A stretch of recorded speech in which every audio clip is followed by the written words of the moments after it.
possa aprender e pôr em prática aquilo que nós possamos estudar nessa manhã, né? A pregação dessa manhã, a gente vai meditar lá em 2 Pedro. Lá em 2 Pedro, se você quiser abrir, está lá em 2 Pedro, a gente vai ler o 19 ao 21.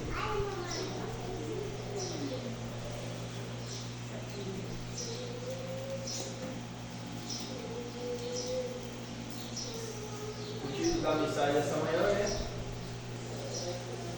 Jesus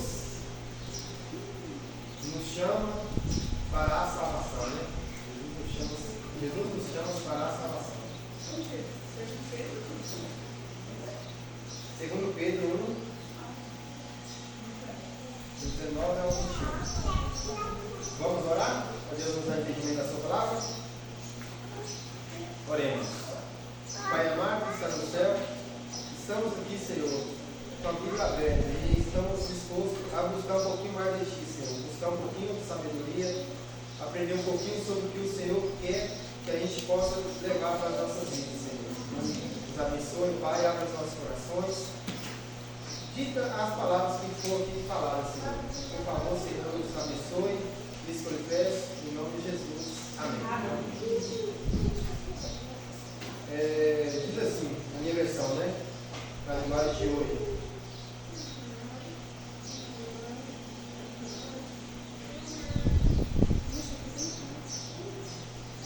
Assim temos mais confiança ainda na mensagem anunciada pelos profetas. Vocês fazem bem em prestar atenção nessa mensagem, pois ela é como uma luz que brilha em lugar escuro, até que amanheça a luz da estrela da manhã, brilhe no coração de vocês. Assim tudo, porém, lembre disso, ninguém pode explicar por si mesmo uma profecia das Escrituras Sagradas, pois nenhuma mensagem profética veio da vontade humana, mas as pessoas eram guiadas pelo Espírito Santo quando anunciavam a mensagem que vinha de Deus. Amém? Amém. A gente vive num mundo, irmãos, escuro, né? Um mundo tenebroso, um mundo cheio de maldades. Se a gente parar para analisar o mundo hoje, a gente vê que o mundo está indo de mal a pior, né? Tudo que a gente vê acontecendo ao nosso redor, a gente vê que o mundo está tão feio que as pessoas buscam soluções para poder amenizar, né? Mas muitas vezes as pessoas procuram as soluções nos lugares errados. Muitas vezes as pessoas procuram fugir do problema e para um lugar pior ainda, né? Um lugar que mais abismo ainda do que eles próprios estavam. A gente vive num mundo onde que a ansiedade predomina, né? Pelo menos na nossa geração. É difícil procurar uma pessoa, você chegar até ela, que ela fala que ela não sofre com problema de ansiedade. A gente vê também bastante pessoas com depressão, doenças, né? E essas pessoas muitas vezes procuram lugares não apropriados, né, para solucionar tais problemas. Eu vou contar a história de um pastor que ele estava viajando, né, de avião, e durante o seu voo teve uma pane no sistema lá, e o avião começou a tremer bastante, as luzes começaram a piscar, e agora as pessoas que estavam ali dentro do avião começaram a se desesperar. E muitas pessoas começaram a correr de um lado e do outro, caçando um lugar para poder escapar dali. Tinha gente querendo pular do avião, abrindo a porta para poder pular. Muitas vezes a gente também vê, né, que as pessoas morrem nos acidentes, nem tanto é pelo acidente, mas pelo medo do acidente. Porque vamos tirar uma análise. Se a pessoa pulasse do avião, não ia ser mais pior? E ele dizia que as pessoas começaram a se esperar caçar um lugar para se escapar do avião. E a pandemia se acabou e as pessoas se acalmaram ali, algumas começaram a ficar passando mal, a ponto de chegar no próprio aeroporto e ir direto para o hospital. E muitas vezes acontece a mesma coisa no nosso dia a dia. A gente vê pessoas tentando escapar dos seus problemas, procuram ir para as festas, se distrair, procura se distrair com bebedeiras, procura se distrair com prostituição, com pornografias, com vários tipos de coisas que não são agradáveis aos olhos de Deus, né? Coisas que vão te levar a um lugar pior ainda do que o que você está atualmente. Porque esses lugares que você procura essas soluções são uma coisa que vai te dar ali um alívio no momento, mas depois vem pior ainda. A gente vê relatos de pessoas que procuram resolver os seus problemas nas drogas. Ele fala ali que no momento que ele usa a droga ali, ele sente uma leveza, ele sente ali um alívio, mas quando o efeito da droga se passa, volta tudo dobrado, e agora ele quer usar a droga novamente para poder sentir o alívio novamente.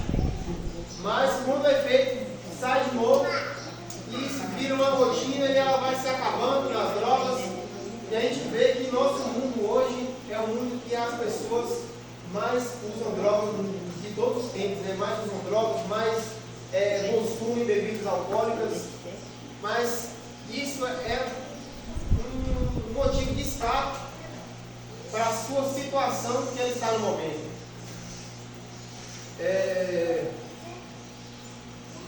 Mas a gente tem que nos abraçar a uma palavra que Deus deixou escrito lá em Salmo 119, 105, que é qual? Lâmpada para os seus pés é a minha palavra. Né? Qual é a luz? A palavra de Deus é a luz para os nossos caminhos. A gente tem que usar a palavra de Deus para guiar os nossos caminhos. Você sabe se você está andando nos caminhos certos? Você sabe se você está no caminho certo? Olha para a Bíblia, que ela é a nossa luz. Porque não adianta você tentar viver a vida, mas não está de acordo com o que está escrito na Bíblia, né? Porque a Bíblia está ali, é como se fosse um GPS, né? Quando você vai para um lugar que você não conhece, você liga ali o GPS e o GPS vai indicando o melhor caminho, o caminho que não tem mais, que tem menos trânsito, e ele te leva até o seu destino. Nosso GPS é aqui, ó. Nosso GPS é a Bíblia. É ela que nos leva para o caminho em direção aos céus, né? Eu vou contar uma historinha também de Adão, lá no início da Bíblia, né? Como que o pecado entrou no mundo e o que o pecado causou. E nos conta a história, né? Deus criou Adão, criou Eva, criou tudo, né? E falou para eles, ó, daquela árvore do meio do jardim, vocês não comam, porque se comer, certamente vocês morrerão. A cobra de Satanás, muito astuto, se incorporou na cobra, enganou Eva, Eva deu para Adão, e agora o que aconteceu? Eles sentiram medo de Deus. Eles sentiram medo de Deus e todas as tardezinhas Deus ia até eles para poder caminhar com eles, conversar com eles, mas agora chegou a tardezinha, o que aconteceu? Deus chegou no jardim e gritou, Adão, cadê Adão? Adão se escondeu, e lá de longe Adão respondeu, eu estou aqui, Senhor, mas eu estou com vergonha porque eu estou nu, eu estou com medo porque eu estou nu, eu estou com medo porque eu comi da fruta que o Senhor pediu para mim não comer. E agora Deus se entristece, mas uma pergunta, irmãos, Deus se entristeceu ali porque Adão comeu o fruto? Porque um fruto foi comido? Vocês acham que Deus ficou triste porque um fruto foi comido?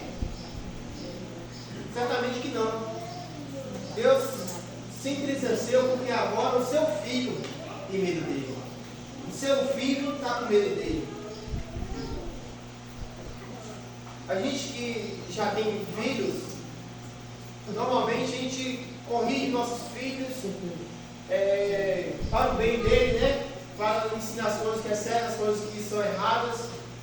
E a gente vê que os nossos filhos ficam com receio da gente, mas a gente sente uma dor no coração quando a gente vê que o nosso filho está com receio, mas não é um receio de autoridade, não é um receio de medo. Eu mesmo não quero que meus filhos tenham medo de mim. Eu quero que meus filhos tenham respeito por mim. E da mesma forma, Deus não quer que nós tenhamos medo dele. Porque muitas vezes a gente erra com Deus também, a gente peca com Deus, mas não é, a gente errou, mas não é para a gente ter medo de Deus.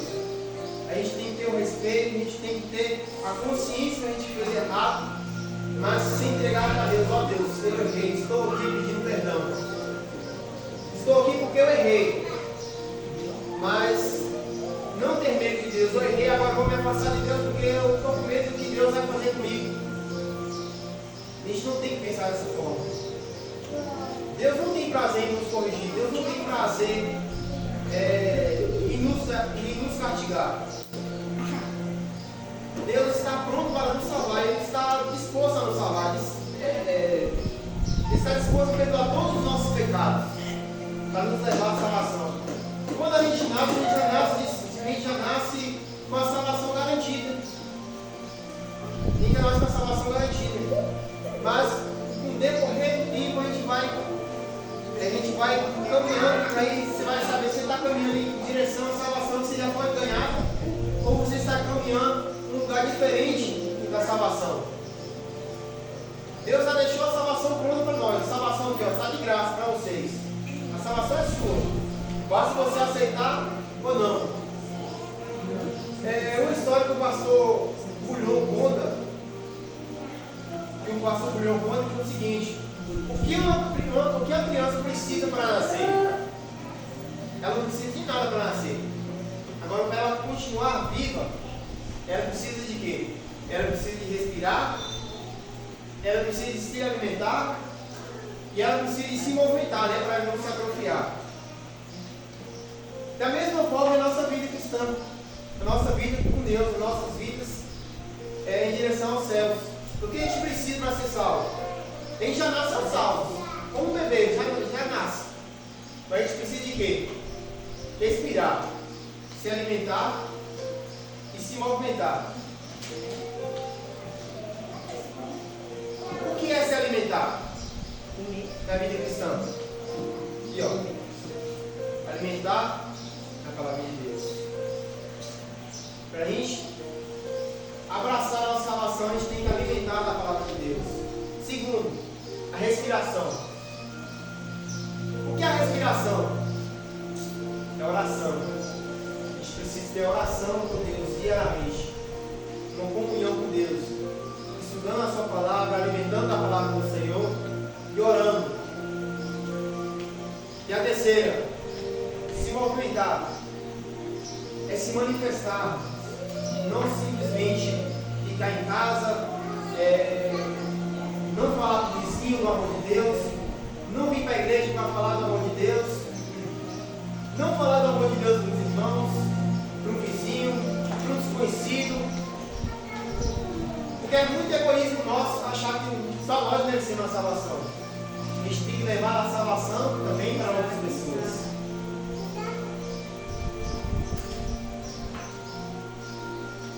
A nossa salvação é de graça, irmãos. A nossa salvação é de graça.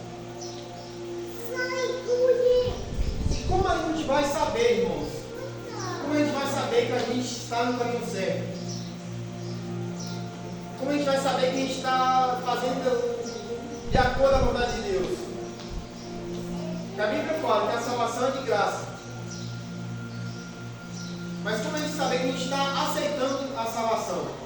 A Bíblia é o mesmo alimento e ela funciona também como um espelho. Uma mulher, quando ela vai para uma festa, o que ela faz? Ela se maquia, né? Para ela se produzir, ela vai ali no espelho e se maquia. Mas ela conseguiria se maquiar ali para a festa sem o espelho? Seria muito difícil, né? Ela se maquiar ali e colocar todos os acessórios dele ali sem o espelho. E ela conseguia se maquiar sem a maquiagem só com o espelho? Também não. Da mesma forma, irmãos, a gente tem que ter a palavra de Deus como espelho. E temos que ter as nossas obras para mostrar que merecemos não, que a salvação é de graça, para mostrar que estamos corretos no caminho de Deus. A Bíblia é essa luz.